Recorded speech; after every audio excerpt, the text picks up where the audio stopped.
Hey kids, we are going to have a sort of a quicker lesson today because we wanted to go back and spend more time on the transitional phrases from yesterday.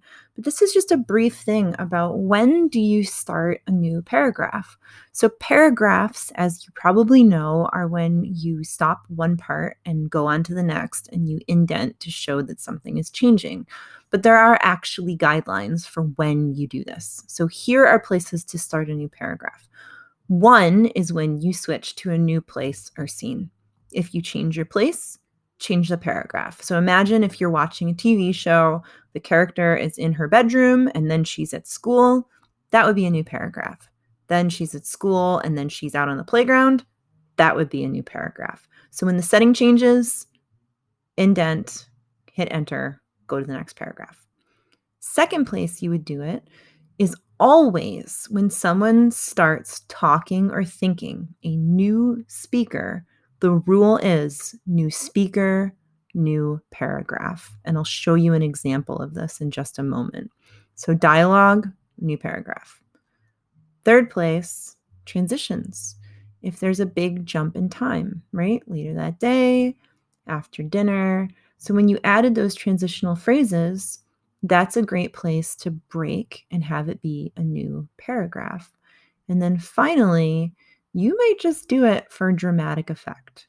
Maybe you want something to stand out. That's a third or fourth place to do it. So I always like to look to printed text to see where they do it. So I'm going to go back to where we're looking in Sid Nor Edna and just take a look at when they created new paragraphs. Okay. So we have Cinderella sitting in the cinders and sighing, "Oh, I wish I had a fairy godmother who could change these rags into a beautiful gown so I too could go to the ball." No sooner said than done. She did have a fairy godmother and she happened to be passing by. So this is changing like from what she's thinking to this fairy godmother showing up.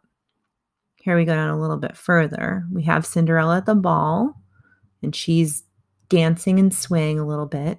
Just then, Sid and Edna entered the room, right? This is a change. So when they change to a new character entering, that's a new paragraph.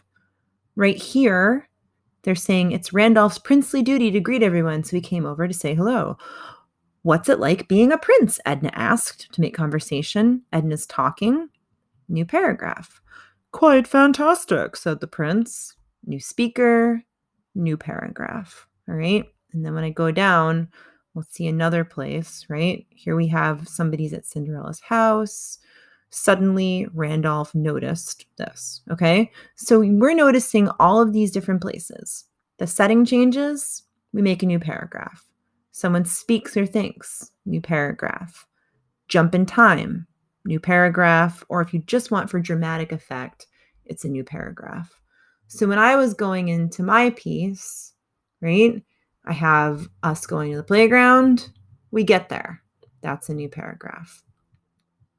I'm talking, new paragraph. I get up to go somewhere else, new paragraph. I decide to go do something and jump down, new paragraph. Dialogue, new paragraph.